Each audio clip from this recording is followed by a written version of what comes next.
Okay. We've had lots of guests and they've all been phenomenal. This lady will blow your mind. Catherine Freeman has had what a life. So many different things that she's had to do and overcome. You will love this episode. Please tune in and enjoy. So let's go back to, I would say, almost like a wee bit about your childhood. You were growing up in the 70s, single parent, Catholic household. Poor. You know, poor. like a lot of us start off. It's being cold and hungry. It was a familiar feeling. Yeah. You know, that was something that we're familiar with. Yeah. So is this recording now? Yeah, it's recording now. All right, okay. Aye. Well, We're all just good. We're live on telly. We're all good. So check me. So But first of all, I'd like to say thank you. Thank you very much for asking me to come here. I've never done anything like this before. And if I can help anybody by just sharing my story, I'll be very happy. Yeah. Because like a lot of people out there, I started with very little carbs. I definitely didn't have a silver spoon in my mouth, that's for sure. Yeah. And my mum divorced my dad when I was about 3. Okay. And not known to myself or to my mum even, she was actually probably bipolar. So I had a mum that was very much 1 minute Mother Earth and then this absolute raving lunatic. Right. And I had there was 4 of us. I've lost one of my sisters, sadly. It's 10 years ago she's passed, and it still breaks my heart saying that out loud, to be honest. Yeah.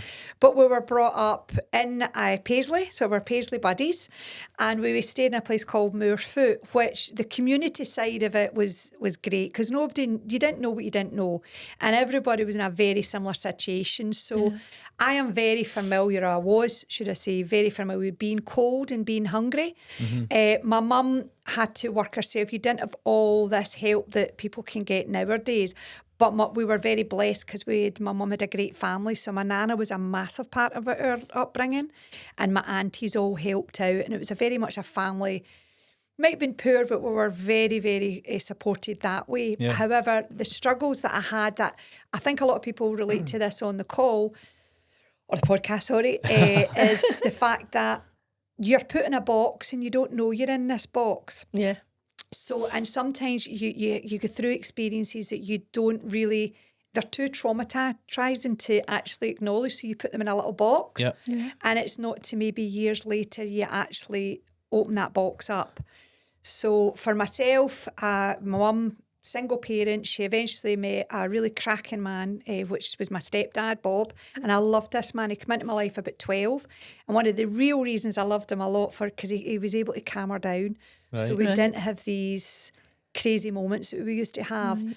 So as I say, I remember being very scared, and I don't have any children of my own, and I think subconsciously I didn't want to have children because I didn't want to have my mum's life. Yeah. And that fear, it breaks my heart, the thought of any children out there living in that fear that you don't know what you're going home to. Is it a loving mother, or is it somebody that scares you and you are terrified of? So I very quickly, and my sisters will agree, we all became people pleasers. Right. Okay. You very quickly identified that if you just kept everybody nice, everything will be calm. Everything will be calm, and you won't be scared, because at the end of the day, that's we had a lot of fear in our upbringing. And but I also wanted out of the home. I wanted away very early in my age. I would have left at 16, but my mum wouldn't let me. Right. And I eventually left at 19 to go and work in Jersey. And one of the reasons was, and I don't know again if anybody can relate to this, but I worked for £25 a week, the YTS. Oh my goodness, I relate to that. Relate to that. But I used to get £5 because my mum took the 20. Right. Okay. My mum did not have a good relationship with money. So and she had a lot of fear attached to money. And now because I've done a lot of work on myself over the years, I understand that it's just a mindset. Yeah. And it's not a nice mindset to be in. No. So her relationship with money was always very fearful. So when I did finally leave, I went to go down to Jersey, which if anybody's on the call that was in because I'm 65, I was born. So the 80s were very much, everybody for Paisley, I thought, I'm going to be wild and dead adventurous. I'm going to head off to the wild side of Jersey. Go to Jersey. And I got there and there was all these people for Paisley in Glasgow. And I thought, I've just left and everybody's here.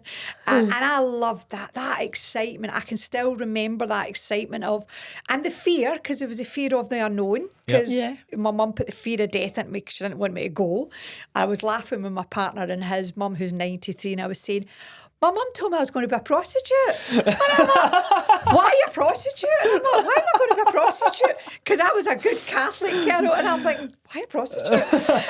She just had this fear of me. She didn't want me to go. And also, I'm dyslexic, which is the biggest gift I've had. Although back in the 70s and 80s, there wasn't a word. I wasn't aware of a word called dyslexia.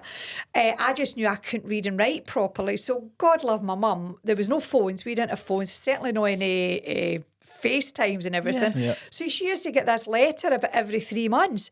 I mean, when I think back, I must have been absolutely terrifying that you just go, you don't know where your daughter's going to. You're convinced she's going to have a prostitute for some bizarre reason. And then she hardly contacts you. She does. It's very basic. Hello. Yeah. How is everybody? Hope yous are okay. I'm okay. And that was about it. And from being in Jersey, I then moved I got a job in Bournemouth. Okay. And a what were you doing? Jewellers. Right, okay. So in Jersey, it was all the jewellery. There was a lot of jewellery businesses. Right. So I worked in a Jersey, and then they moved and opened up a place there. And that's when I met my husband. And I've got to be honest, when I say I was a good Catholic girl, I was a good Catholic girl. My husband was the first person I slept with. You know, that's why there's going to be a great one. I know, I can see it. This is going places. Because I always remember thinking, why would you think I was going to be that? So anyway, I married my husband, which is Stuart Freeman, which I've still got his name, which there's a funny story attached to that I'll tell you in a minute. So we were together in a short period of time, and being a good Catholic girl, we were going to move in, and my mum's like, you can't move in, you have to get married. So after being with him for 10 months, I got married, which was a beautiful day. It was a great day. I think it was 2.5 years later I got divorced, which was a really good day. Oh, so good day. Okay. So I felt trapped. Again, I don't know if anybody in the podcast can feel that way. I just remember thinking, wow, I've got all this life in me. And he just wanted, because I was broken, to let you understand that. I was a broken girl with a lot of hurt and pain and fear and all these different emotions trapped in my body. So what you are, you'll attract back. Yeah. So of course I'm going to attract another broken person. Yeah. And somebody that's broken is usually somebody that's a bit insecure, if anybody can relate to that. So they want to control you. They want to put you down so that you don't ever leave them instead of building you up to be proud of you. So I did eventually leave. It took me a wee while to leave, but I did leave. And oh my goodness, if anybody watched the film Braveheart, me coming from Bournemouth in that train, freedom! That's exactly how it felt for me. I was so excited to get home. That's so funny. My stepdad was passing away at the time. He was very, very ill. So I got the chance to go back and spend some time with him. And at that time, I had all that life. Remember, all that life was just trapped in me. So I was like, right, I want to continue my journey, be moving away and doing different stuff. And so I decided I was going to work with one of my friends in Mallorca. In Calabona. And by the way, this is a bit of a tan on me. I am chalk white. And everybody used to take pictures of me because I was this chalk white person who stayed chalk white the whole time I was in Calabona. I just don't take a tan. So I kind of got over there. But to get over there, I don't know if anybody remembers, you're maybe a wee bit too young to remember this, but you'll maybe remember you had a 10-year passport, a 6 months passport. Yeah. Do you remember? Yeah. So I was thinking, well, if I took the 6 months passport, that meant that I would have to be back for that time. So I thought I'd get a 10. So I went to get my name changed back. Right. But there was the dog. We had a dog and it chewed up the wedding certificate. Then we couldn't get the marriage certificate. Then my mum couldn't find her marriage certificate. So I thought, I'll just keep the name. So I've got my husband's You've name. still got your husband's name from how long ago? 80. I'll get married in 86 and divorced at 88.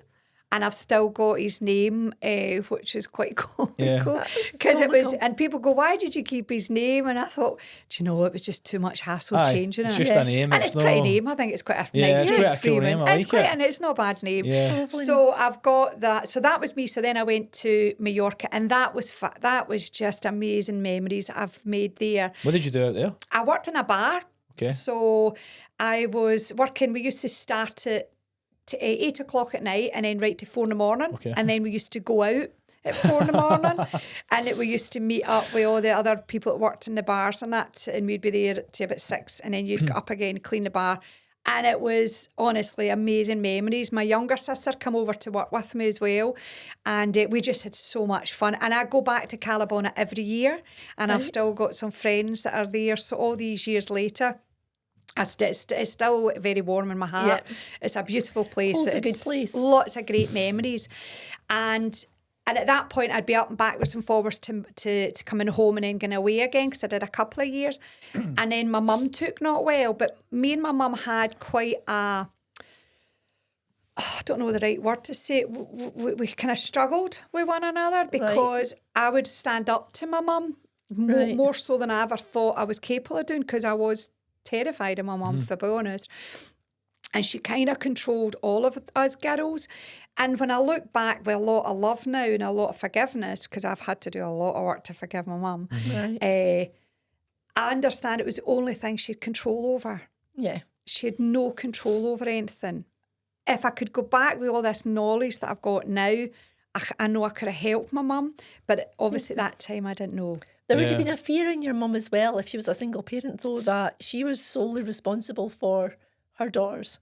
So, you know, not making any excuses for whatever behaviour went on, but, you know, that intense feeling of you're my responsibility can make you do really strange things. Yeah, you're the Lone Ranger. Yeah. You know, so maybe there was a little bit of that. There was 100%, because if we were girls today, we would have been taken off my mum. Right. If the social services got involved and were aware. But we did have a lot of support from her. I'm one of these people, I've got a great mindset and I've worked on it to become a brilliant mindset. Mm-hmm. So I always was one of those, even as a kid, I looked at the good side. Yeah. So I still remember fondly a lot of lovely memories, but I had to take that lid off. And it was just because I knew there was something wasn't right. And if anybody can relate to that, you go, I know that there's more out there for me, or I don't feel I'm truly happy. Or if anybody can relate to this, where they're in the blame stage, they want to blame everybody for their happiness, they're not taking any ownership, then you might want to start to look and dig deep. You don't have to relive it all. There's lots of great ways that you can let that heart and pain go, but how can you let it go if you don't identify it? Yeah, that's the biggest step. The biggest thing, because I've done a lot of work, and I won't bore you with all the years of work and the different stuff I've done, because I've done a lot. And the reason I did it, believe it or not, was I just knew something wasn't right, and I started this journey. And going back to when I was down in there, my sister came over, and then we come back. My mum took not well. And my mum was given 6 months to live. So when I come back in 1992 from working away, and I come back to stay with my mum, she basically got told, you've got 6 months to live. And at that point in my life, and again, a lot of people relate to this, I was really at a crossroads. So the shock of getting told your mum's got 6 months to live, you know, because although my mum was a pain in the backside, she was my pain in the backside. Yes, she was still, for all she was the fear, I knew she was the only solid thing that was always there. You know, and she loved her girl. She definitely loved us. She did some things wrong, but God love her. You always, there's a great book, Louise Hay. You're a victim of victimed. You know what was going through her head to think that some of her actions were okay. Yeah, and. So when my mum passed away, I was literally in this crossroads of what am I going to do with my life? So I was going to go back, because you didn't have the dyslexia, so you just couldn't read and write. So you were pretty much doomed to always work for low pay and not create much in your life. And then my younger sister, and I think I said this to you before, my younger sister believed in me. Now, again, a lot of people in this call who they don't believe in themselves, they don't think they could do anything. Yeah. But there's usually somebody that does believe in you. Yeah. Cling on to that person because, oh my goodness, thank God my sister Elizabeth seen something in me that I didn't see. Yeah. And she encouraged me to go to college. And I remember, again, coming from where I came from, only the posh people went to college or university. But my younger sister, although she didn't always go on with my stepdad, she says, I'll always thank Bob because he told me, if you want out of this life, Elizabeth, you need to get educated. Now, my sister's done exceptionally well for herself now. Not only was she one of the first people to be a head teacher in her early 40s, she's worked for Scotland Education. She's done amazing things because she decided that information she ran with. Yeah. So she was losing her mum when she was only 21 years old, and she was doing in college doing her teaching. But she said to me, Catherine, because I've always I like to look after myself. I've always put moisturiser on my face and I've always been a bit of a girly girl. Yeah. She went, why don't you do something with beauty? And I'm like, Elizabeth, I can't read and write properly. How would I go to college? I can't do anything like that. She went, you could do that. And I was like, well, I try. And so I went to college at 27. I was in with it for an NC in beauty, and I was surrounded by all these 17-year-olds who are lovely. I was very blessed. I get some really lovely people that I was at college with. And I remember the lecturer saying to the lecturer because a lot of the lecturers were similar age to me, a wee bit older. So, and I've said after I did my NC, so your NC was beauty, that would allow you to be a beautician. Okay. So it meant I could go and work in like one of the big shops selling the skincare, etc. Or I could do waxing, I could do little facials. But I kind of had this, whenever, I don't know if you get this, but see when you get a little bit of belief in yourself, Yes. you go, oh, hold on a wee minute. Maybe I could do the Level up. HND. And I'm Yeah. like, maybe I could do the HND. So then I went to my lecturer and I says, look, just tell me the truth. Because I always had to reset the paperwork. Right. But I was a bit pretty natural with the hands-on. Right. And that's a lot to do with the way our brains work with the dyslexia. We're usually quite good at hands-on, although I used to joke and go, I'm in the reset club because I was always resetting the papers. And then I went on to do the HND. And that was a 2-year course, and that allowed me then to be an HND, so that's a beauty therapist, which meant I could then open up my own salon, etc. And I remember the lecturers were there, and I got asked to go to 2 different colleges to be a lecturer once I left. And That's I left with quite a incredible. few merits, although I sat pretty much every paperwork I resat. But also, again, it was something that you'd mentioned earlier, because I have got this gift of dyslexia, I have to ask for help. Yep. Yeah. And I'm so grateful you said that the way you said it, because it's so spot on. Yeah. And because I had kind of got to a stage where I felt as if I'd lost everything by losing my mum. So when you're in that place, why are you going to care about asking For help. Because the worst happened. The worst has happened. Yeah. For me at It's only up. 27, the worst had happened. So I was always, excuse me, sir, excuse me, miss, I don't understand that. Not known to me, all the other team were going, oh, thank God she's asked for that. 'Cause I Exactly. had no idea what Exactly. that was. But also what came across, because obviously I get friendly, because I worked for a couple of the lectures afterwards. One of them said to Mr. Calder, we'd all remember him, and he said, because you ask the questions, I know you know what you're talking about. Exactly. Because the questions you're asking Our are leading questions, Yeah. that he can then answer. And then, Yeah. so I left college after 3 years, and I opened up my first beauty room in Largs in the National Sports Centre. And again, I had no money.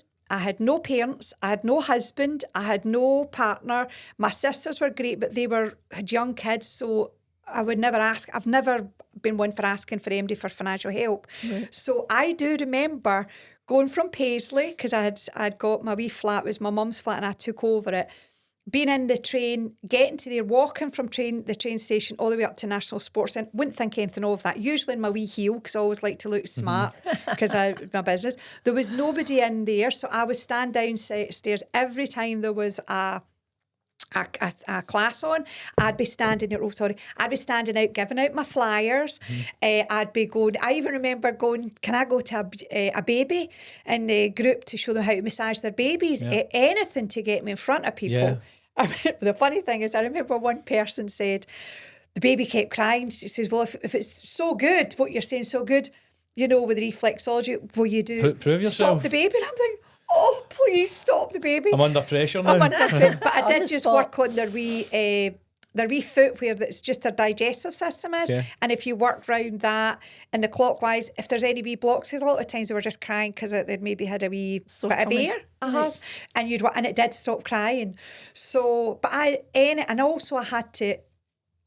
not now, but I was terrified of dogs. I mean, literally terrified. Because where I stayed in Moorfoot, in the 80s, it was the in thing to get the Alsatians. Right. So everybody does Alsatians. So I've been bitten a few times by dogs. So I'm scared of dogs. Or I was. My young sister Elizabeth, again, she had this gorgeous little Alberto. So now I love dogs now. But at the time I was terrified. But I had to go through all the houses in Largs and give out flyers, walking up to the gates going, oh, please don't have a big dog here. Because I didn't have a plan B. I had to make this work. I think it makes you fight. You don't have a choice. You have no choice. So you've just got to make it work in whatever way you can. Yeah, I think that's your upbringing, because see when you're brought up in a tough household in a council estate, then it's natural in you to fight for survival. Especially when you've got 3 sisters. And they've all done exactly the same thing as yourself. They've all done well, which again comes back to what Alan said, that in that environment they have recognised within themselves that this is not what they want their future to be. And to make that future different, they are going to have to apply some techniques. Because where we were brought up, there's a lot of people that were murdered in the street that I was in, but there was also murderers. So for us to get out, for the 4 of us to have done well was pretty unusual, because the 4 of us in have that done circumstance, well. absolutely. So I put a lot of that down. My mum's definitely put something in us. And because we were brought up with strong, and we were brought up with strong women. My nana was a strong character. Manty Betty, who's really close to us. So we're brought up. But look, going back to the fact is, you had this, because I work with the company I'm working with just now, which I'll talk about in a second, but you have a want or you have a need. Yes. So I want to be a particular pin title. I want to get to this part of my business. But then you've got a need. So I wanted my business in my beauty rooms just to open up and lots of people just come in.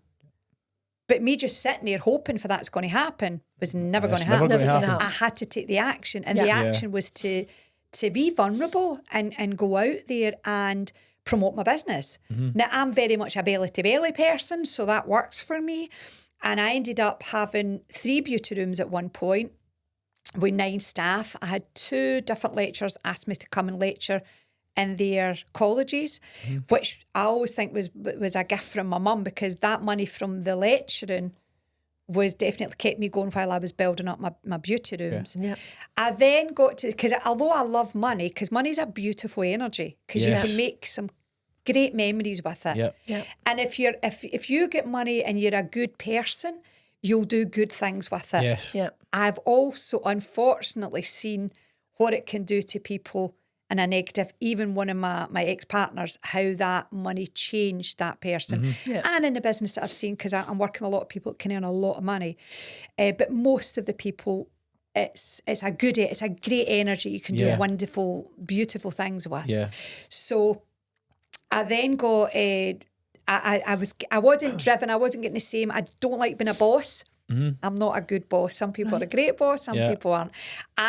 No, I'm not a good boss, because I'm too soft-natured, and I don't really like asking people to do things, and I'm not assertive. So I would remember the people pleaser. And so what happens with people pleasers is they walk on eggshells and then they blow.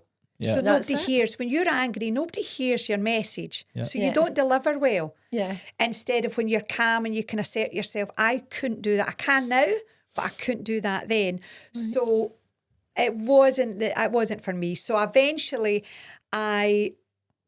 this is when I really kind of opened up to there was something not right. And at that point, How old would you have been at that point, at that Catherine? point, I'd have been about 35. Right. And I opened up the self-development world. And I remember I got this book when I was about 30. So it started maybe about 30. I'd just opened my beauty rooms. I'd finished college. I was doing well. And I got this book. And I was really doing it to release weight. We don't lose weight, because if we lose weight, we'll find it again. So you want to be using words like to release the weight. And it was a detox book, and I never heard of detox before. And in this detox, at 30 days, and I had a wee checklist. I'm a checklist person. A wee checklist of what I had to do. And two of the things was I was to say affirmations and visualizations. And I remember going to my sister Elizabeth and going, what's an affirmation and what's a visualization? What is this? And that was a big turning point in my life, because that was something I thought, wow, this is fascinating.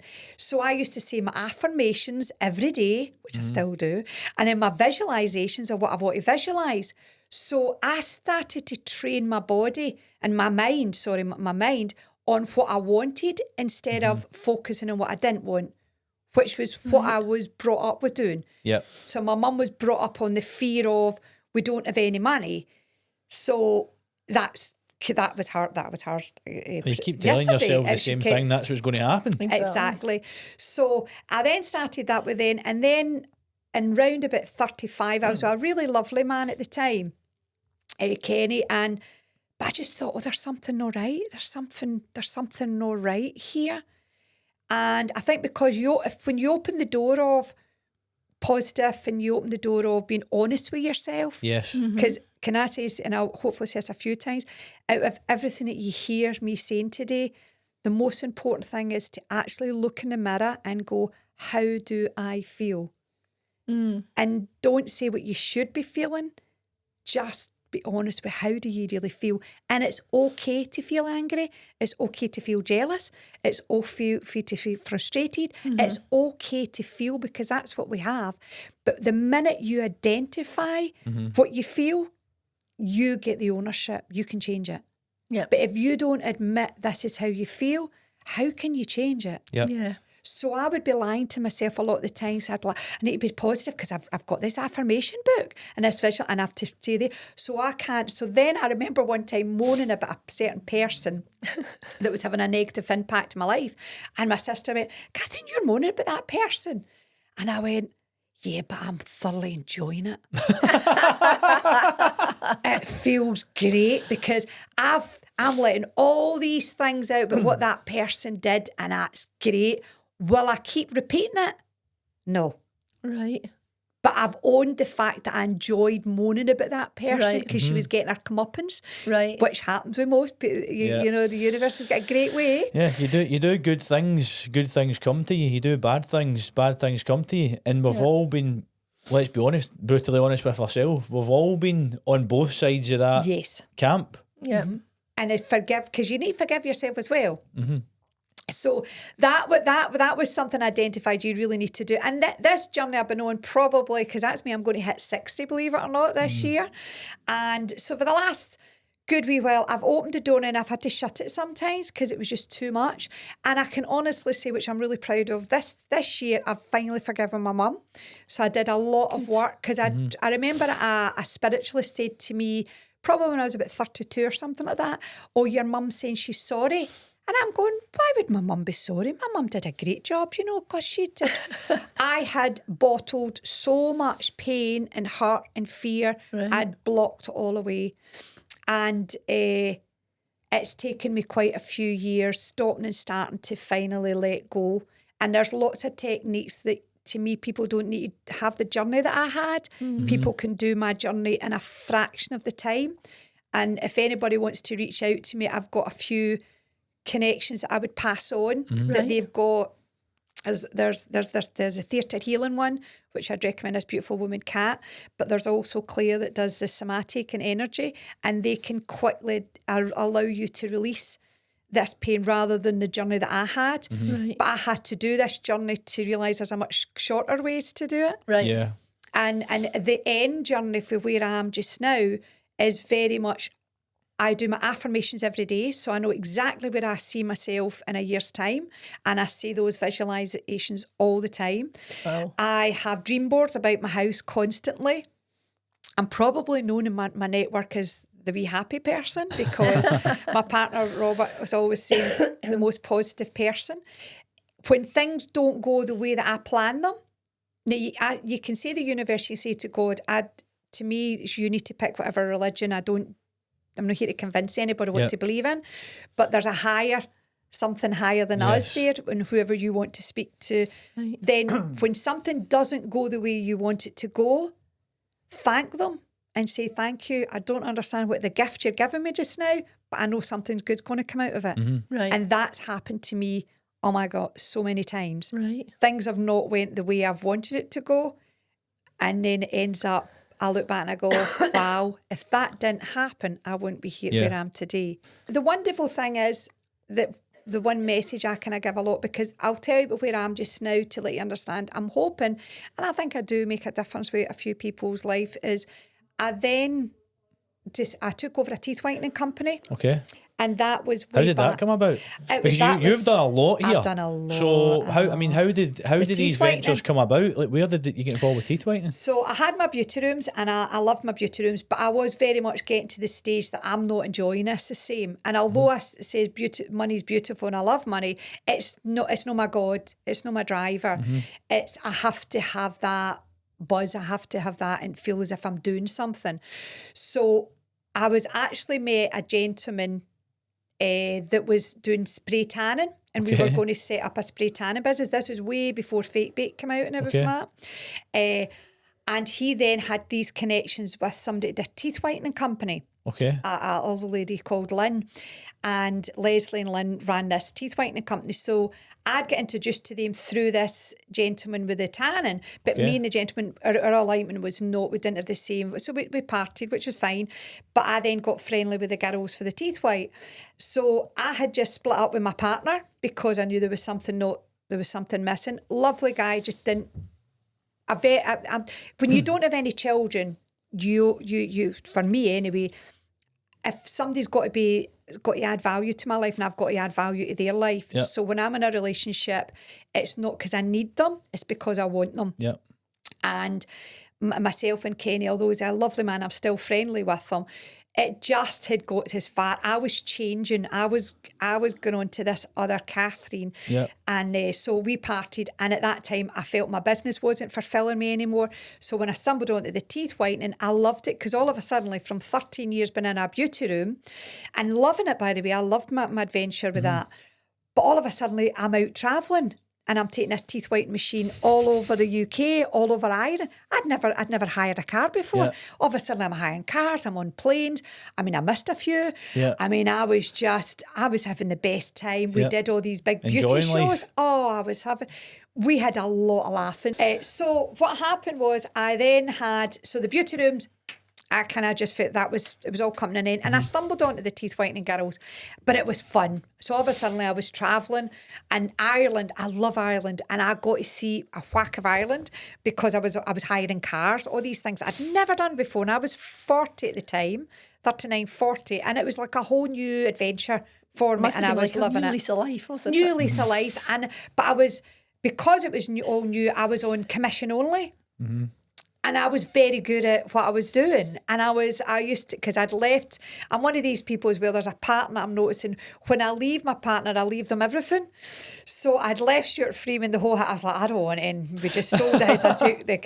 And when I left Kenny, again, I just kind of left. So I had bought this brand new house in Largs, and I had nothing in it. I had nothing, because I never took anything with me. So all of a sudden I'd be phoning up Leslie going, can I afford my washing machine now? Because she was keeping all my commission. Okay. As I'm having the best time. I still had the beauty rooms at this point, but they were kind of running themselves. Okay. Right. Although they weren't really. If you're not running it, it was getting smaller. Yeah. But my focus was in the teeth whitening. I was loving it.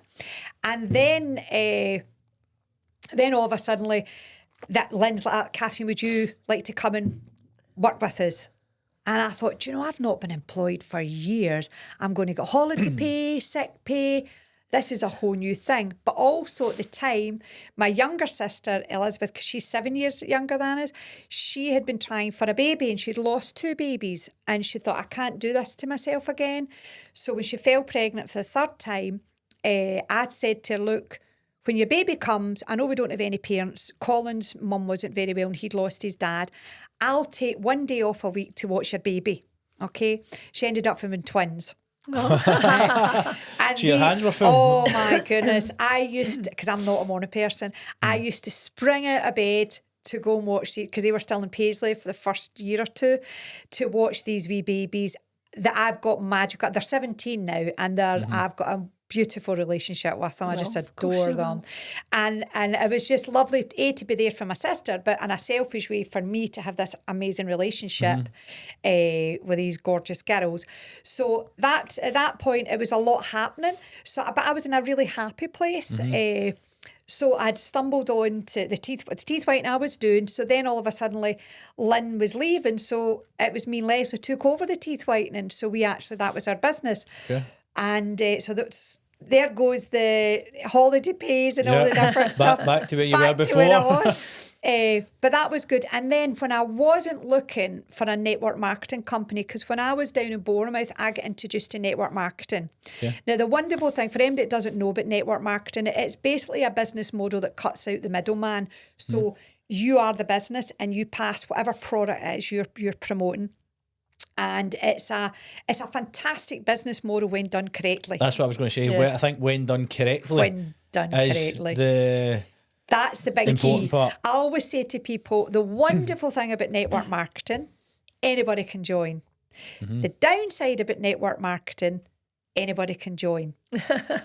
Okay, because from my experience, I got introduced to it way back when I was 20. I think it's my dyslexia. I straight away understood the compensation plan and I understood the potential. Okay, it just wasn't at the right time when I was in Bournemouth, and it wasn't the right company. So I had been looking at all the other companies. I looked at Herbalife, and Herbalife's a fantastic company, and they do some great products. But I wasn't in alignment with those products because my passion, at first I thought helps because I'm very much into what you eat and everything. I thought, great, I'll take these shakes.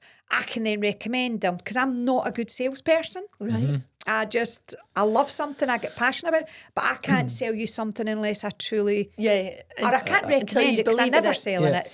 But I can recommend products that I believe in. So I'd got the whole, at that time, the starter kit was about £2,000 and I got all the stuff. And after about a couple of weeks, I thought, I can't face another one of those drinks. So then I thought, well, I could never, ever recommend that.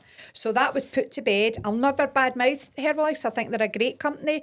They've got some great people representing them and they've got some not good people representing them. That's any network marketing, the same as my own network marketing. Company.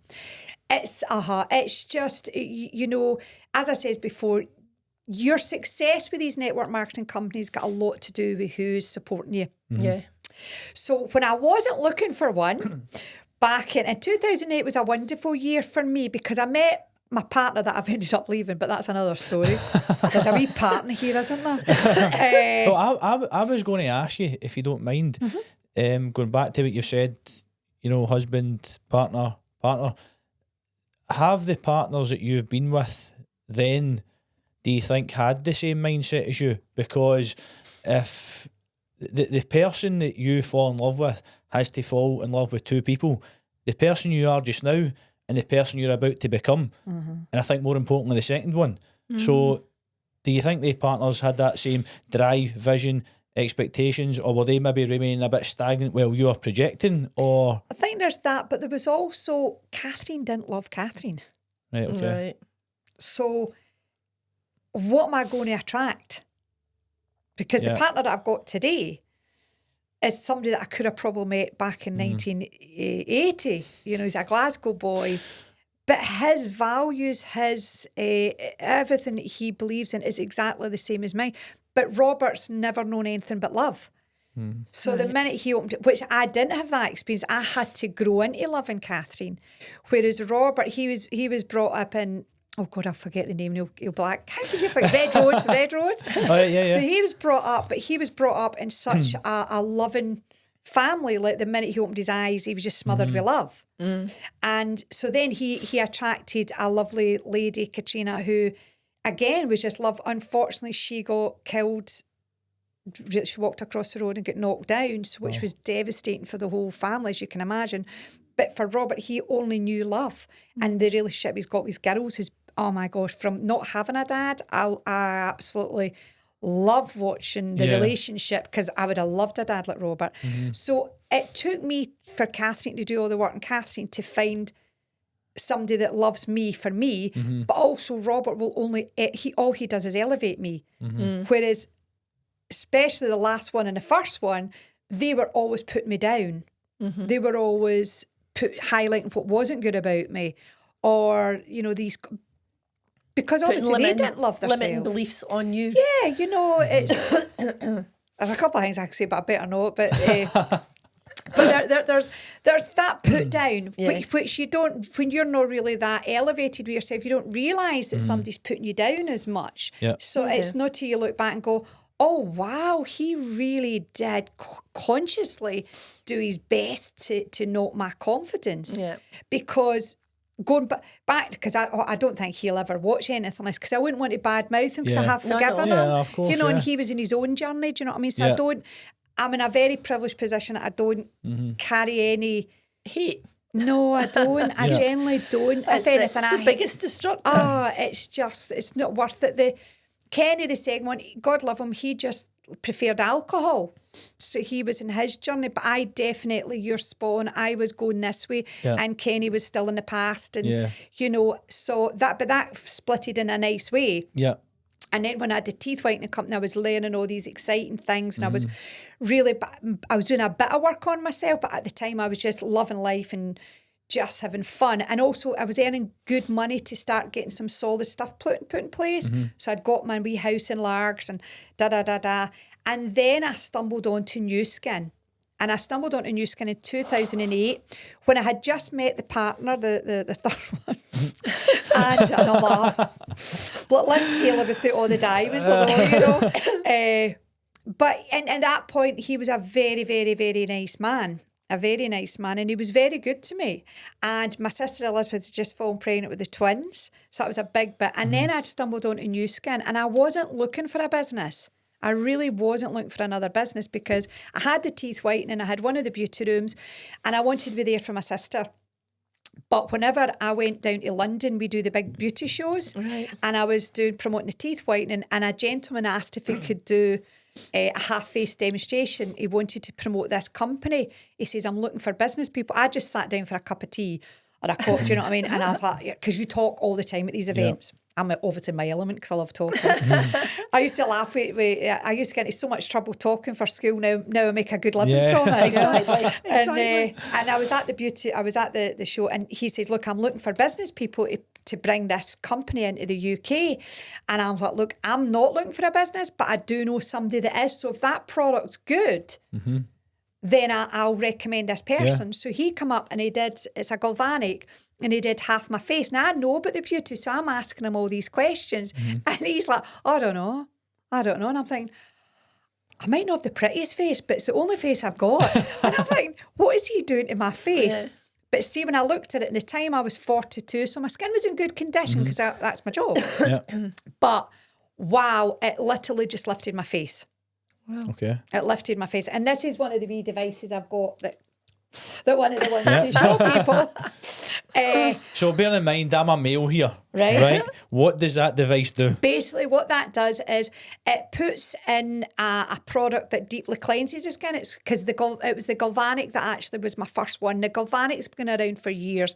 Nothing new about that. Okay. What it does is it creates a negative charge. And when you put a negative charge product and you put the negative, they repel, which means they push down. So if you imagine your skin has got what's called the epidermis and endodermis, the way to remember that is if you get a knife and it touches epidermis, you've got a scratch. If it goes into dermis, you've got a scar. So Right. we only really ever want to be working here Okay. because we're so when you put that negative charge gel and then you put the machine on, it pushes it deep in, but the ingredients in the company is all patented and everything.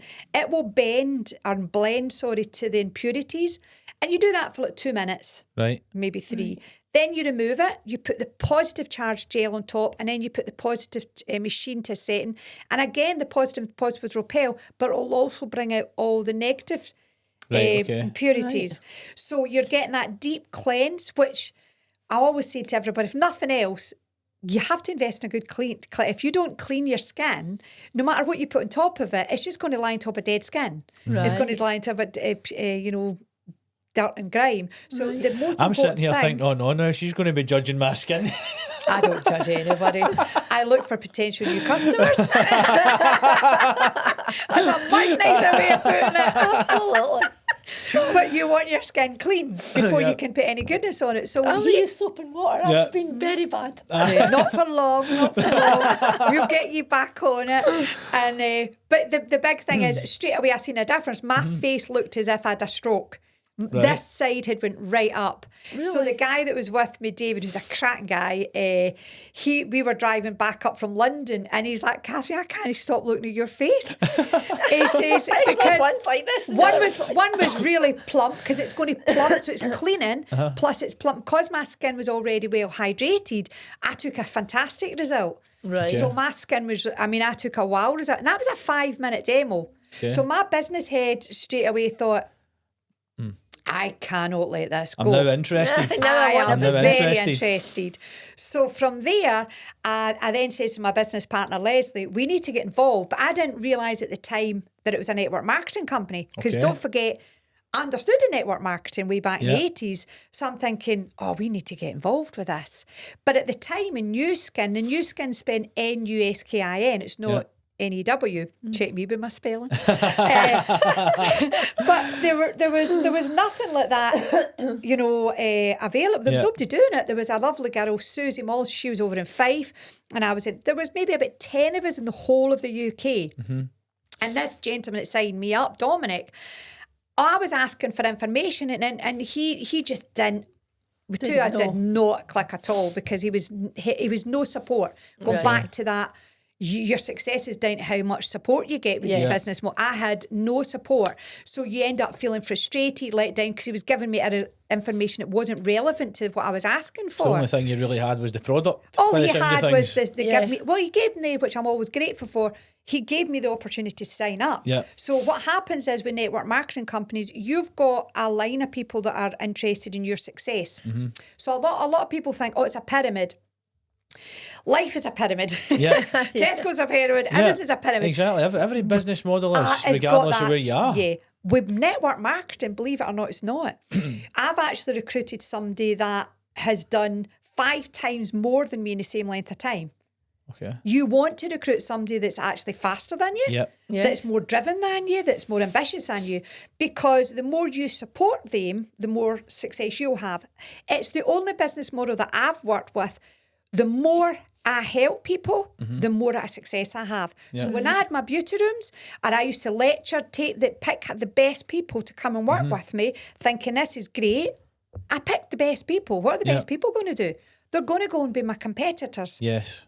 Right. So I was training my competitors. With this business model, you want to train the best people because this business model will eventually give you time freedom because you're not needed because you've got the best people. They're You've doing all the set hard them work.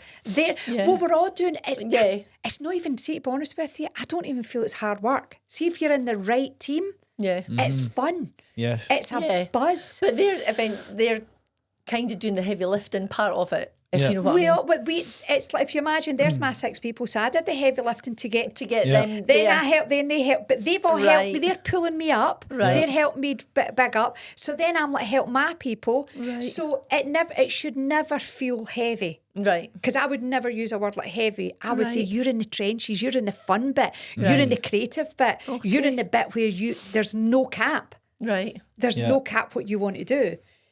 Are you going to put time in? Because everybody used to say, "Oh my God, that lassie," which I still getting called a lassie. That lassie has worked so hard, and I'm thinking, who are they talking about? Did I put a lot of hours in? Did I put a lot of hours in for nothing? I used to have a team in Newcastle, in Aberdeen. I used to drive up and down. Then it just collapsed.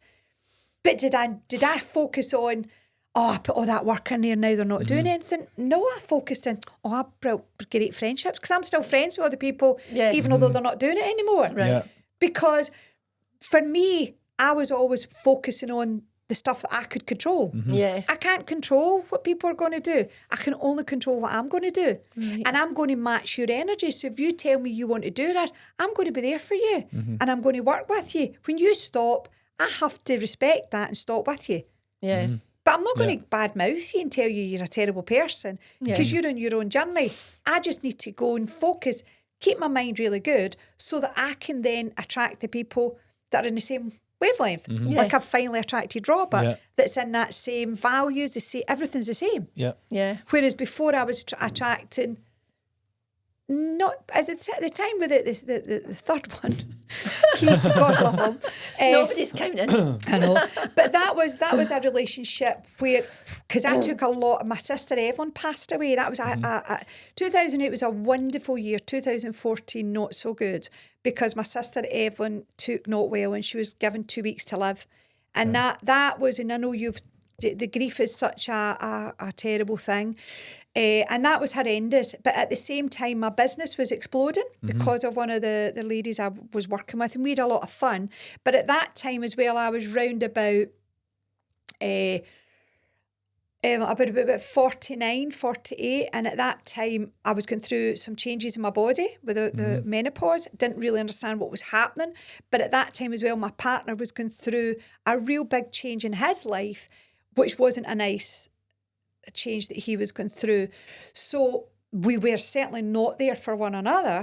And I was really struggling. I didn't deal with my sister passing away very well at all. I really struggled, because it was a shock of that 2 weeks to live. It was not what I was expecting, and it literally, she died within 2 weeks of being told you have 2 weeks, and that had such an impact. But my business took off, but my partner changed, and the way that he was dealing with things was, he got really into the money side of it. He really, it brought the worst out of him, put it that way. And I don't have any judging with him. I know he's in a much better place as far as I'm aware now. But for me, that was horrendous to go through that, because I never got a chance to grieve Evelyn properly, because I was one of have you ever had your life where it's such a roller coaster? Because you've got this success that you've worked 10 years to get. You're hitting the top of the pin titles, you're hitting all these milestones, you're getting all this recognition up on stage, but behind the scenes you've got a partner telling you that you're jumping in the back of other people's success, putting you down, showing the worst side of them.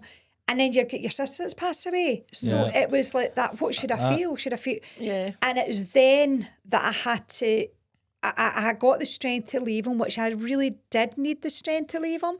And prior to what I went through with Keith, I was a wee bit judgy, and I'm apologising about this, but I was judgy on why would women stay with somebody it wasn't, or a man stay with a woman it wasn't good to them, because I'd always left before and but I stayed in that relationship for a lot longer than I should have, because I was really vulnerable. And the first time, and I'm embarrassed when I look back the way I allowed him to treat me, because I was always somebody that wouldn't let him to treat me like that. But again, me being me, I go, don't know why you did this to me, but I'm grateful. And I think, right, what I need to dig deep. What can I feel to be grateful about that? And I think, well, now I can relate to everybody. I know what it's like when you're in a relationship you shouldn't be in, but you want to put the blinkers on and you want to just focus on what you want to hear instead of taking the blinkers off and going, this man's no good for you and you're no good for him. It's time to say goodbye. And that took a lot of guts. Takes a lot of courage. Yeah. For sure. What impact do you think that had on your business? Because as you said, at one point your business life was going great, but your personal life wasn't and you've not had the right partner to support you. Because I think the biggest decision you will ever make in business is who you decide to partner up with in your personal life. But for the reasons that you just said, the right partner will support you, bring you on, bring the best out of you, deal with you in difficult situations which happen daily on on a daily basis in a business. But if you have the wrong partner, then it can have a detrimental 100% has effect on your business. Yeah. Well, for my business, because it was my business, although I'd kind of thought it was a good idea to bring us in together, the business still was good. The business, believe it or not, when I stopped, my business was just keep going and going and going and going. That's why network marketing is really good when it's done right. Yeah. Right. So it allowed me, and I'm so grateful, and I'm very vocal about it. I've been able to, especially for the last 4 years, 5 years, take all the time off. I've hardly done anything with New Skin except for be a wee guest speaker and just be a wee bit of a motivator. I haven't really recruited people, etc., etc., because I was able to take advantage of all that work that I put back way back. You've done that. You've set the pillars, the foundations. If had you not done that, you wouldn't be in this position. I wouldn't have been in that position.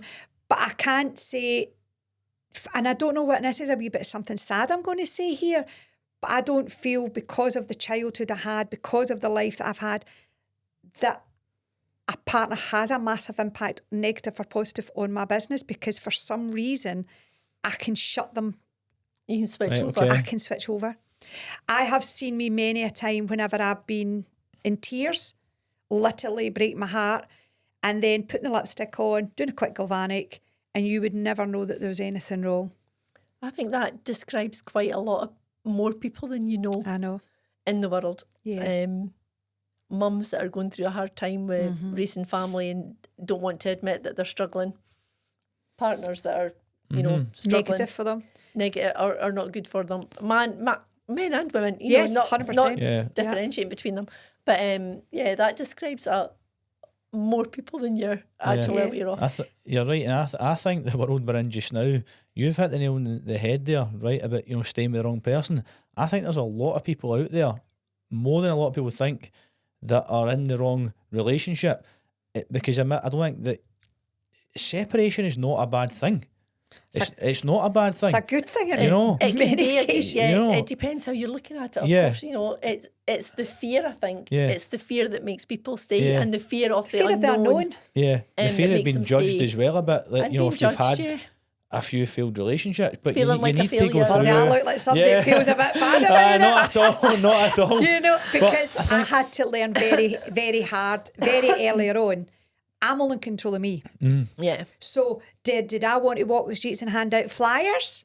100% no. Did I want to stand outside and hand out flyers to people as they're coming in and out? Did I want to do baby massages when I'm no familiar with babies? But I had a choice. Either you take control, Catherine, or you fall into the system where everybody you're waiting for everybody to judge you. Yeah. Or waiting for everybody to help you.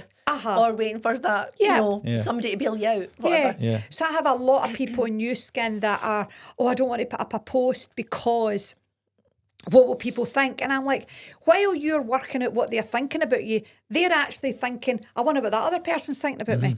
Stop worrying about what other people have got to say about you, because the only person you need to be really truly honest with is you. Yeah.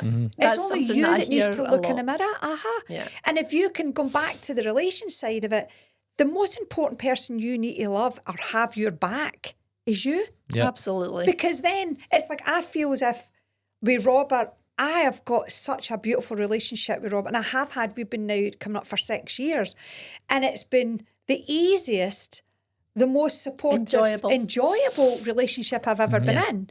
But it's the only reason I've got that is because Catherine fell in love with Catherine way before she met Robert. Yeah. So when I left Keith and then I had that time on my own, I had to forgive Keith, because Keith's not a bad person, just did some bad things. Yeah. I had to forgive Catherine for staying there longer than she should have and putting up with stuff that was was beneath her. Do you know what I mean? I had to then work out, well, what do I feel and what do I want? What do I really, really, really want in a partner? But I had to love me first. And I always remember when I met Robert, I says, you're the icing in my cake. You're not my cake. And I don't want to be your cake. I want to just be your icing, because I don't want to be responsible for somebody's cake. And I don't see the point of worrying about what's going to happen tomorrow, because today is today, and today we've got a fantastic relationship.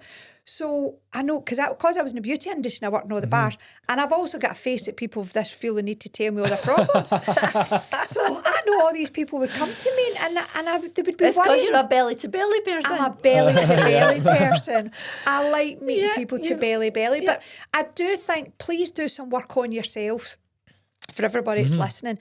And something as basic, which probably would be the hardest thing you've got to do, but if you do it, or when you do it, because I watch my hours, when you do it, you're going to come back and thank me in years to come, or years to come, or months to come. And that's to look in the mirror and actually look at them and go, I love you. Yeah. And it's from Louise Hay. If you want to look up How to Heal Your Body, listen to her story. A lot of people, the first time they open Louise Hay, they go, I can't watch that, because she's basically saying, you picked your parents, you picked your childhood. But if you understand, you picked your childhood to make you the person that you've got the potential to be. You as an adult are in the position to go, do I want to face those uncomfortable conversations with myself? Or do I want to just keep doing what I'm doing? Because in Catherine's world, I wake up and I'm happy every day. And if I'm unhappy, it's because there's something that's happened that makes me unhappy. I then have an amazing toolbox to change that feeling. Yeah, you've self-identified what's the making me problem. and it's okay to be unhappy. Yeah. It's okay to go, well, I feel really sad. Like this morning, believe it, and I was telling, I've lost a good friend this morning. Wow. You know, somebody that's really, really dear to me. Have I had a good cry about it? And have I been grieving her? Because again, she got told she had 2 weeks to live. Or she told me 2 weeks ago she had 2 weeks to live. And, you know, I can still come up here and focus on hopefully helping somebody out there to just look at themselves in the mirror and go, I love you. What does my tomorrow want to look like? What do I want to look like tomorrow? Because you're in control of tomorrow. You can't change yesterday. No. Today, we always hear the sayings that a gift. But what the thoughts and the feelings that you're doing today are going to create your tomorrow. Isn't that wonderful that we're in control of it? I know. So what are we going to do with that information? Are we going to look in the mirror and go, have you seen the size of your backside? Look at that state of your hair. Look at the state. Oh my God. Because I always say to a lot of people, would you go up to your best friend and go, have you seen your backside from the back? It's terrible. You would never do that. But we do it to ourselves. Yeah.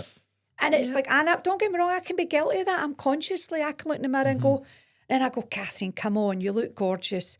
Because I can only be me. You know, when I was 20 in the 80s, it was blonde hair, everybody was tanned and pink lipstick. I had jet black hair, white skin, and these You reds. look more different. I couldn't look more different. You know, I wanted big, long legs. I've got wee legs. Go over it. I'm not going to get big, long legs. There's some things you just need to accept that are not going to change. But let's focus on what's nice. So what I get a lot of, because I've got a huge organisation now in New Skinning, and I've got some beautiful people I work with, and I'm back recruiting because I have got a pin title that I've not reached yet, and because I've done my healing, and I'm ready now with completely new energy to attract different people. So I'm looking to mentor a few people to help them change their life. I can't do it for them, but I can give them all the knowledge that I've got, and I can give them the support on the back of products that work. Whether people choose it or not, it's down there, but I can also give people products that want to look younger and feel younger. But if I can give, which I don't make any financial benefit out of it, if I can give people the power to look at themselves in the mirror and learn to say I love you, but also to be truthful on how do I feel. Yeah. And it's okay to be jealous of the girl next door that's got a better car or a nicer handbag or a guy that's got bigger bicep. It's okay to do that because the minute you're truthful with you, you can change that. Yeah. And there's nothing wrong. We haven't, feelings are there for a reason. Exactly. It's when we suppress them or kid ourselves on it, we don't feel it. Yeah. Yeah.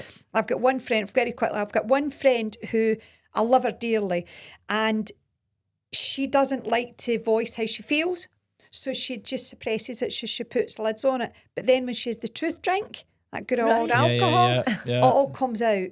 Right. And I'm saying to her, but just be truthful. And even if you don't want to say to somebody that you're annoyed with somebody, then there's this wonderful technique, and it's called letter burning. Okay. Right. And when the letter burning's done correctly, again, back to done correctly, instead of, let's say, for example, with my ex, I've not had a conversation with my ex since I've really left him. have I had to express all these horrible feelings I felt for him? Yes. The way I did it was I wrote my letter. And I wrote him a lot of letters. Okay. There was my fire alarm went off one time, so you burn it. But now I'm in a position where I genuinely wish the guy luck. I hope he's happy, and I don't. Yeah. But what happens with letters, and there's a way to do it. So please rewind this wee bit if you don't hear it the first time. Yep. You write, and I've wrote myself some. So I'd write, "Dear Catherine," and then I start writing. And I because I'm dyslexic, I just let all the feelings in the pen. So you don't need to worry about your grammar. I just let all the emotion. I was shocked sometimes because there was like a demon in me. Sometimes it would come out and I'd be like, and I'd be screaming. I think, who is she? But that was all trapped emotions that I just trapped in there and just never identified. I lied to myself. And then you'd write, "Dear," write down what you feel. Then you would say, "Thank you for my lesson." Now that can be a hard one because you might take you weeks before you realise, what did I learn? So I'm grateful for Keith because Keith taught me to get the strength when I was in it. I felt as if I was trapped and I had the strength to come up and go, no, this isn't good enough. And also he's taught me how to forgive. So that I'm gratitude. Then you'd put, "I love you." Then you'd put it to one side and then write down 20 to 30 things that you love about yourself or that you just want or anything that makes you feel happy. So... And then you burn the two of them together. So you're burning that negative and that positive together. Okay. Right. Please don't think this takes one attempt and then everything's, woo, everything's magical. The sun is shining. Aye. You want to be doing it for at least 10 days. And if anybody's on here that's going through a challenging time with their partner, but they want the relationship to work, they want to remember that spark that they had, that love that was clearly there a long time ago, then write them a letter about how you feel about them, being truthful. "I'm angry that you let me down, blah, blah, blah, blah." And then, this works, by the way, I've seen a lot of people turning it to be sweet little lovebirds again. You don't need them to change. There's people say you need two people to change in a relationship. You don't really, you just need one of them to really, really change. And that has an impact on another person. Right. So you would put down 30 things that you loved about that person, 30 things that you remembered. So what happens is, because you're because what happens is when somebody's pissing us off, we focus on that energy. He's not dried the dishes. I mean, how many times do I have to walk in there and drown the dishes? We've all done it. And then, but if you start to focus and go, "Oh my God, he always used to come in and make me smile," or he always gets my car warm for me. Because you're not looking at anything like that. You're not looking at anything that they're doing good at the moment. You're just focused on the negative. On that tunnel negative. Vision on that. Tunnel vision. So then all of a sudden you start writing down all the things that you love about them. But what happens? You change.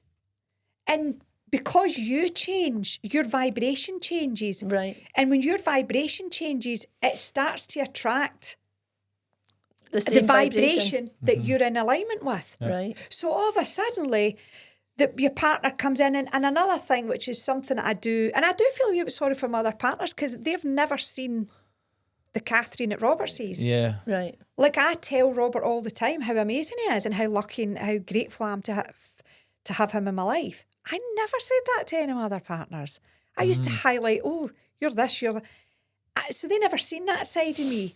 So, and I always say to people, tell your partner how much you love them. Tell them what you love about them. You wouldn't have been telling them that anyway if they were continually putting you down, would you? But they only put me down because I allowed that. Yeah. And they only put them down because guess who was putting Catherine down the most? Catherine. Right. So I don't put Catherine down anymore. So there's nobody comes into my environment that's allowed to do that. Right. But I was always putting Catherine down. So of course I'm going to allow, that's giving the green flag for anybody else to do it. Exactly. Yeah, yes. Exactly. So you need to take ownership of you to allow you to then love you enough to attract somebody. And if you do love somebody, tell them you love them. Tell them that, you're dead chuffed for the way they look. I think Robert's so handsome. I'm constantly telling him how handsome he is. Did I say that to any other ones? No. Yeah. So I take ownership, in other words. Yeah. But the point is, really be honest with how you feel. That's the biggest message. Look in the mirror and go, how do I feel? And if you feel sad or you feel jealous or you feel angry, that's okay. Yeah. Now you've got that feeling. How do we change it? Read books like Louise Hay. Go on to things like that. YouTube is full of amazing things. Yeah. Listen to, put in YouTube how to feel positive, good affirmations. Yeah. Like I say my affirmations all the time. I mean, I teach people now in New Skin how to say their definite purpose statement. So their definite purpose statement is, and this is all from Napoleon Hill, way back. He wrote it, Think, Grow Rich, way back. Yep, You've heard? yeah. So this is all from him. So I would love to say everything that I'm sharing with you I've made up. I haven't made hee-haw up. Yeah. I have literally just copied all these Yeah. experts that have done what I wanted to do, or have got what I wanted. So, But they've also worked for you. So you can speak from my heart. Yeah, you know they work can because work they've from my worked for heart. you. Yeah.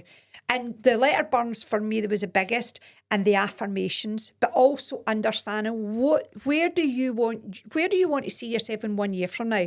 How do you want your life to look? How do you want to put it into 4 categories? So you put it into your financial category. How does your finances want to look? Don't worry about how. Yeah. Forget about that. Yeah. We get taught that, don't we? Yeah. Don't worry about the how right now. Just focus on what you Focus want. on what you want. Focus about your relationship. How does your relationship want to look? How do you want somebody to make? How do you want to make somebody feel? Yeah. And how do you want that person to make you feel? Because it's not all about you. How do you want to show up? Do you want to be showing up with somebody going, I'm really proud of my partner? Or do you want to go, oh, I'm a wee bit scared of my partner, they're dead strong-minded? Or how do you want to show up? Yeah. Then you're going to talk about, so you've got your health, your relationship, your contributions. What do you want to give back? Like, I love giving back. Yeah.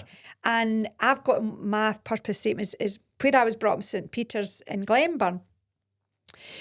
They were a godsend to us for a lot, because there was times when there was no money.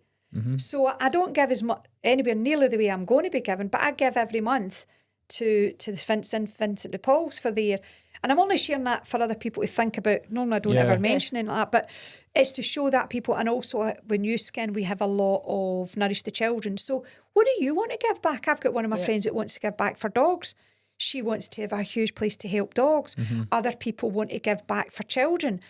It doesn't matter how you want to give back, but how do you want you to look in your mouth and go, I'm really proud I've given that away. Yeah. What contribution? It might even be with time. I was going to say, I think time's a lot of the big one. And you don't need to be wealthy to give your time. I mean, even right now, what we are doing, this is our time, and anybody who's listening who's going to get a benefit of this, it's not costing us to give our time. No. And there'll be a lot of people who'll get the benefit of I hope listening to so. this. Absolutely. Today. There's so much learning. I hope so. And I think we're in a privileged time right now, as much as social media can be a bad thing and a good thing. It's a double-edged sword. Yeah. But we're so lucky to have access to as much, like everything on YouTube. You can change it. But I think the biggest thing that you can take from it is that you need to take control of the situation, and only you can change it. You don't wait on anybody else picking up the slack for you, because it's just not going to come. No.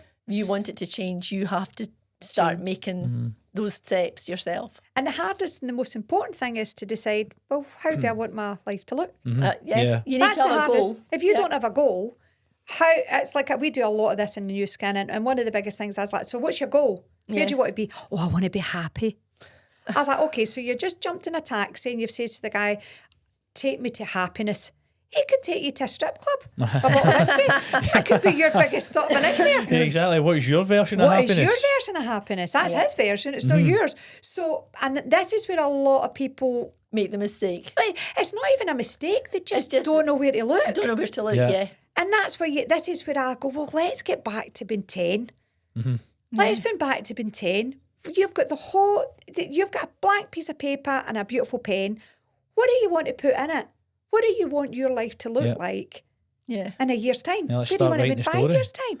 And then start because you don't have to worry about how it works, because the universe or God, whatever you would believe in, they'll bring the stuff to you if you focus on what you want. But what happens is, and I see this a lot in New Skin, by the way, because that's a big chunk of New Skin is a mindset. Yeah. And they'll do their definite purpose statement, and I'm going, that's great. And then I say, so see the rest of the day, when you're going to the toilet, when you're hanging out the washroom, when you're making dinner, what are you actually saying to yourself? Because what I learned, and this is another, if somebody takes a wee nugget for this, it's Kevin Trudeau, your wish is your command.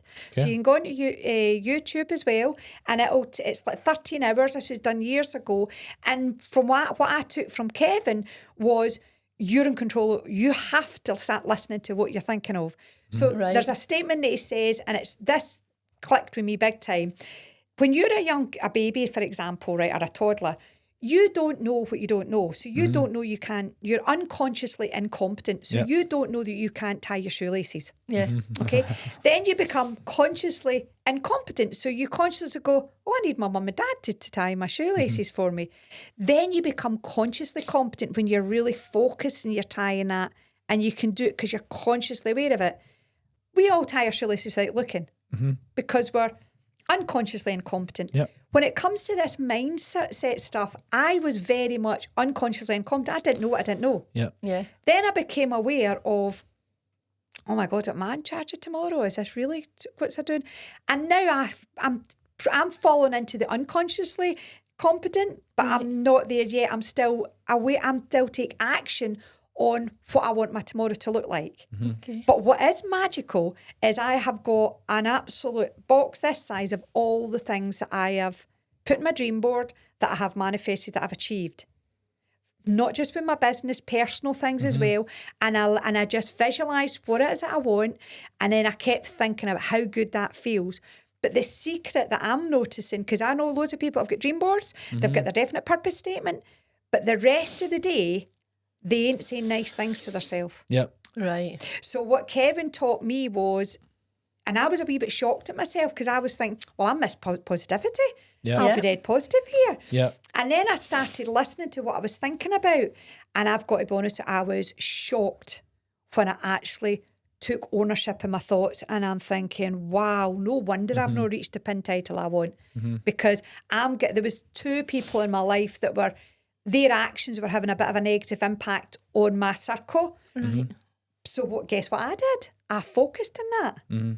Right. So I would have the conversation, well, I'm just going to say this to her, and then she'll say that, and then I'll say, and Yeah. playing all these things. Yeah. Right. So what I taught myself, thanks to Kevin, was to see a big massive stop sign and then straight away flick it till I had time to do the letter burns and get rid of it. Yeah.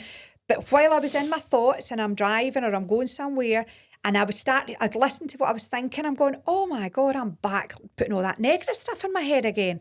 So I visualised a big stop sign, and then I was straight away think of the twins. Right. Okay. Because at that time they were maybe about 7, 8 or 5. And even now that they're 17, I just smile when I see them too. I mean, it just warms my heart. Everybody's got something. Yeah. It might be your dog. It Yeah. might be your cat.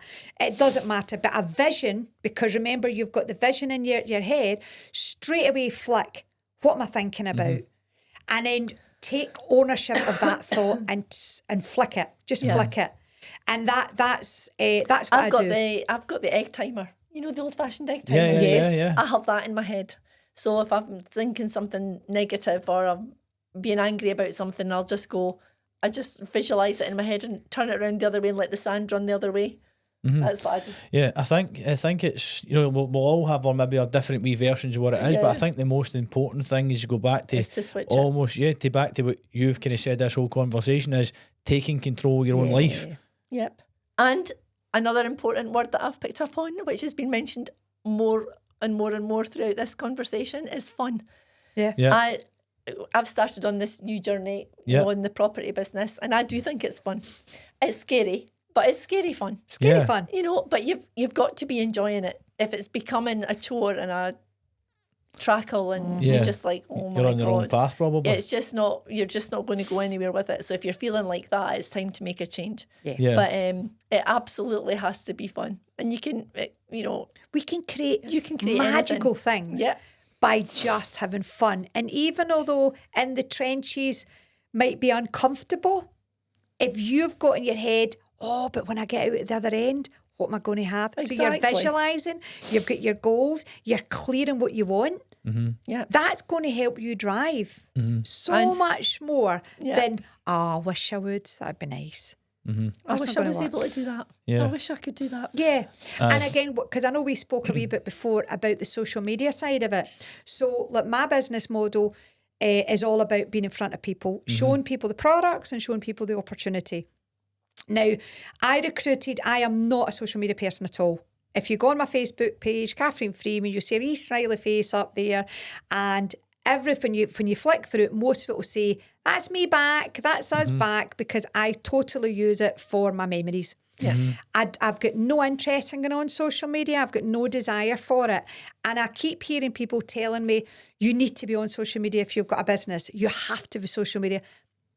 That's not my belief. My belief is you have to find a platform that you love. And you're comfortable with. And you're comfortable with. And you're having fun with. Exactly. So although I'm very grateful for social media because I recruited the social media queen. So and I've stood on stage because we go to Marbella a lot when we're heading off at the end of this month, and I've been stood in front of thousands of people saying to them, I'm not a social media person. I just found the social media queen. We can all go and find a social media queen or king. Yeah. So if anybody's on here wanting to do a business, or even somebody might want to join YouScan and you're thinking, oh, I don't want to do that social media. It's just, I'm uncomfortable. I don't like it. You don't have to. Yeah. Because the reason I've done well in YouScan is because people have bought into me. Yeah. Which is an easy thing to do because you have got that aura about you. Well, definitely. Thank you. That's kind of you. Thank you. But I love what I do.